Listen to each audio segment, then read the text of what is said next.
scenery can be a pretty soothing combo, huh? Paimon's been thinking. If it wasn't Fontaine, but all of Tevat that would be destroyed tomorrow, where would we go and what would we do? No, Paimon should ask, if you could choose, what would you like to do?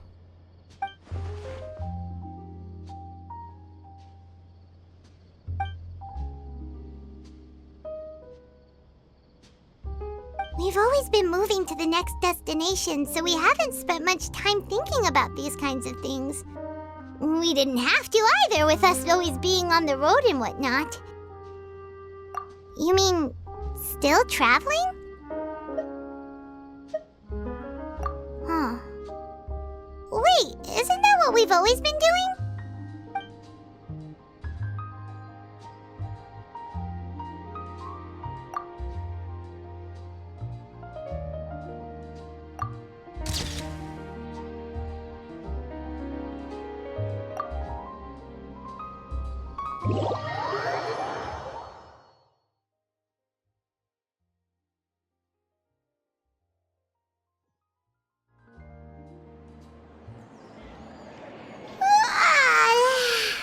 Feels like you'll grow mold if you stay here long enough. But it's still better than the Fortress of Meropide, that's for sure. It's not only damp there, but salty too. Ah, so the two of you are still here. Wonderful. Oh, you're from the Palais Mermonia, aren't you? Yes, I'm Isadora. Monsieur Nervillat sent me to look for you two before. I heard that afterward you went to the Fortress of Meropide. Not at all. I'm well aware that you're friends of his. Actually, I'm here to pass along a message from him. Yes, inside the Opera House. The Maréchaussée Phantom has declared the incident a small-scale riot. A riot? Well, that said, I don't personally think it was that serious. Lady Farina was watching a performance at the Opera House, and while she was resting during an intermission, some other audience members suddenly started harassing her, loudly accusing her of doing nothing about the prophecy crisis. And before she could respond, others started to join in. The crowd continued to grow, and protests against the Hydro Archon started to break out. So people have started to put the blame on Farina. Guess they finally found an outlet for the pressure they've been under due to the prophecy. I agree. People will naturally rely on gods, as is customary. But the moment people feel threatened, gods are also the first to be blamed. So what happened after that? Is Farina okay? Seeing that the situation was spiraling out of control and that further argument was pointless, she claimed that she'd gotten tired of this and left in a hurry. The Maréchaussée Phantom had their hands full maintaining order and did not catch where Lady Farina had gone.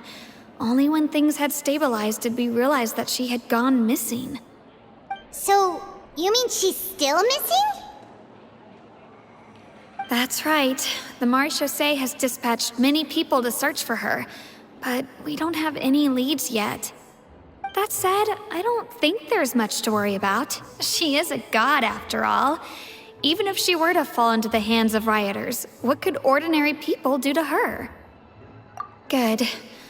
Monsieur Nervillat sent me to tell you about the situation, but he didn't say anything else. Don't worry, this is more than enough to go on. Thanks for keeping us informed. Ah, is that so? Well, all right then. In that case, you two take care. I'll be heading back to the Palais now.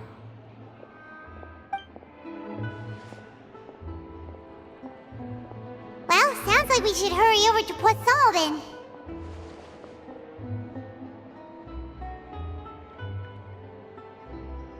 If we know Farina, she won't try to fix things in this situation. Instead, she'll look for a place to wait out the heat. And as we also know, she may be loud and dramatic, but she doesn't have a heart of stone. When Nervalet was talking to her in the Palais Mermonia, and she heard about Poisson, she couldn't hide her sadness and remorse. It would be hard for her to ignore being accused by the public today.